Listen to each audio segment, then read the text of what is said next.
your first thoughts? Firstly, I want to thank Jesus because I couldn't do this on my own. I know He carried me through today. I want to thank my mom, my dad, my coach, and every single person who just believed in me throughout this time. It was really hard this last whole month. ఈరోజు Jemimah Jessica ఈ పేరు సంచలనము.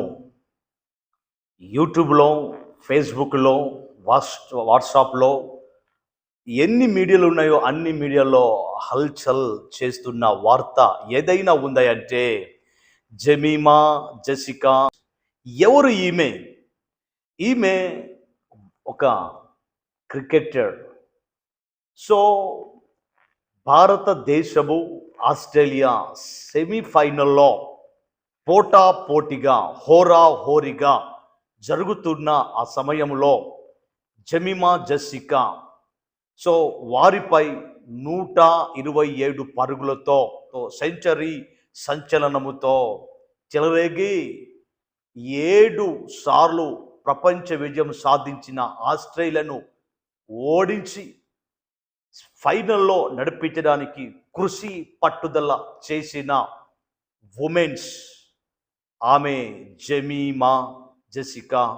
So చాలా గ్రహించండి, వాస్తవముగా ఈమె క్రైస్తవ విశ్వాసము కారణముగా అన్యాయముగా ఎన్నో విమర్శలు వివక్షలు ఎదుర్కొన్నప్పటికీ కూడా, ఎన్నో ఆటంకాలు అవుతున్నప్పుడు కూడా, ఎన్నో సమస్యలు ఎదురవుతున్నప్పుడు కూడా, మతపరమైన ఎన్నో తప్పుడు ఆరోపణలు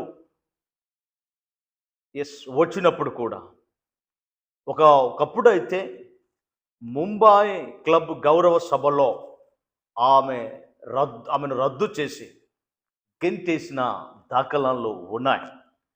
క్రీడాకారిణిగా పనికిరావు అని పక్కన పెట్టిన వారే షబాస్ అనిపించేలా చేసింది జమీమా జెసికా. ఎన్నో ఆటంకాలు, ఎన్నో ఆరోపణలు ఆమెపై ఉండి మతం పేరుతో అణిచివేయాలి అని చూసినప్పుడు ఆమె కుటుంబము దేవుని వైపు చూసింది. ఆమె తండ్రి ఆమె విశ్వాసాన్ని విడిచిపెట్టాల. వారికి ఎదురవుతున్న సమస్యలు, వారికి ఎదురవుతున్న మతపరమైన ఆరోపణలు, ఆటంకాలు, సో ఎన్నో నిందలు, ఎన్నో కష్టాలు అయినప్పుడు కూడా విశ్వాసాన్ని విడిచిపెట్టాల. నా దేవునికి సమస్తము సాధ్యమో అనే నమ్మకంతో మార్క్స్ వార్త 10:27 వచనము. సో నా దేవుడికి సమస్తము సాధ్యము అనే విశ్వాసంతో పోరాడగలిగింది. ఎప్పుడైతే సెమీస్లో విజయము సాధించిందో, ఆమె మొట్టమొదటిసారిగా ఇంటర్వ్యూ చేసినప్పుడు ఆమె చెప్పగలిగింది లేదా చెప్పింది ఏమిటో తెలుసా? నా జీసస్ నన్ను నడిపించాడు, నా జీసస్ నాకు ఈ విజయం ఇచ్చాడు.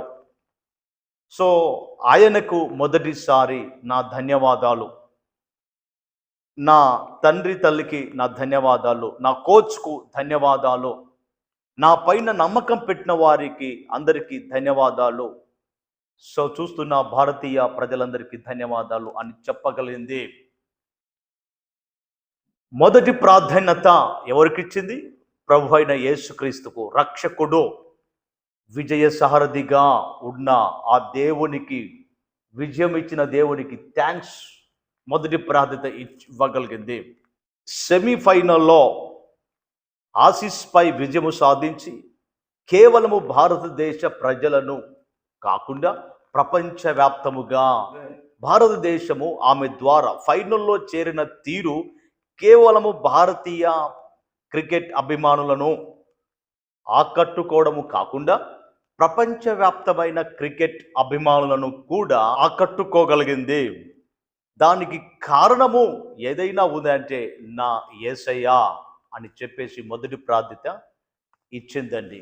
సహోదరి సహోదరుడా, సో అనేక వందల మంది చూస్తుండగా నా దేవుడు నాకు విజయం ఇచ్చాడు, నా దేవునికే థ్యాంక్స్ అని యేసుక్రీస్తు గొప్పతనాన్ని, ఔన్నత్యాన్ని ఆమె ప్రకటించగలిగింది, చెప్పగలిగింది. సో అనేక భారతీయ ప్రజల మధ్య భారతదేశ యొక్క గౌరవాన్ని నిలబెట్టగలిగింది. అసలు తిరుగులేని, ఓటమి లేని ఆ ఆస్ట్రేలియాపై వారిని ఓడించగలిగింది అంటే ఎస్, నేను కాదో నాతో ఉన్న నా యేసయ్య నాకు ఈ యొక్క విజయం ఇచ్చాడు. నా వల్ల కాదు, నేను చేయలేదు, నా దేవుడు నాకు తోడై ఉండి ఈ విజయాన్ని ఎస్ ఇచ్చాడు, లేదా నాతో ఉన్నాడు అని చెప్పేసి తెల్లపరిచింది. ఈరోజు ఈ మాటలు వింటున్న ప్రియ సహోదరి సహోదరుడా, ఒక ఆత్మీయుడుగా, ఒక క్రైస్తవురాలుగా ఏ రంగంలో పనిచేసినా, ఉద్యోగంలో పనిచేసినా, ఈరోజు మతాన్ని బట్టి, క్రీస్తును నమ్మిన పుణ్యానికి బట్టి మతపరమైన ఆరోపణలు, అన్యాయముగా నిందించబడము, అన్యాయంగా గేలి చేయబడ్డము. సో ఎంతోమంది పక్కన పెడుతున్నారు కదూ, ఎంతోమంది హేళన చేస్తున్నారు కదూ. అయినప్పటికీ కూడా నువ్వు ఏమాత్రం రాజీ పడడానికి, ఏమాత్రం కృంగిపోవడానికి, ఏమాత్రం కృషించిపోవడానికి వీల్లేదు. ఈ జెమిమా జెసికా ఆమె ఏదైతే విశ్వాసంతో దేవుని మీద ఆధారపడిందో ఆ విధంగా నిలబడగలిగింది. దేవుడు ఆమెకు గొప్ప విజయము సాధించాడు. ఆమె గొప్ప సెమీఫైనల్లో సాధించి ఫైనల్లో రాణించగలిగాడు అంటే దేవుడే కారణం చెప్పగలిగింది. ఆమె మొదటి ప్రార్థన ఇచ్చింది. ఈరోజు నువ్వు ఉన్న కష్టాలను బట్టి, సమస్యలను బట్టి, ఆర్థిక ఇబ్బందులను బట్టి, లేదా కొన్ని మతపరమైన ఆరోపణలను బట్టి, కొన్ని ఆటంకాలను బట్టి, అన్యాయముగా నిందించబడ్డము, ఎస్, ఇలాంటివి నీ ఆత్మీయ జీవితంలో ఎన్నో ఎదురవుతున్నప్పుడు, ముందు కొనసాగుతున్నప్పుడు నువ్వు ధైర్యంగా నిలబడగలగాలి. నువ్వు ఏ రంగంలో అయితే వెళుతున్నావో ఆ రంగంలో పట్టుదల కలిగి, కృషి కలిగి, నా దేవునికి సమస్తము సాధ్యమే అనే విశ్వాసంతో ఈరోజు నువ్వు పట్టు కలిగి ముందుకు సాగినట్లయితే దేవుడు నీకు విజయం ఇస్తాడు. దేవుడు నీకు అద్భుతమైన అనేక మందికి దీవెనకరంగా దేవుడు నిన్ను ఎత్తుతాడు, ఆస్వాదిస్తాడు. But towards the end, I was just quoting one scripture from the Bible because I had lost energy. I was very tired. I was late, but one scripture that says, just stand still and God will fight for you. And that's what I did. I just stood there and He fought for me.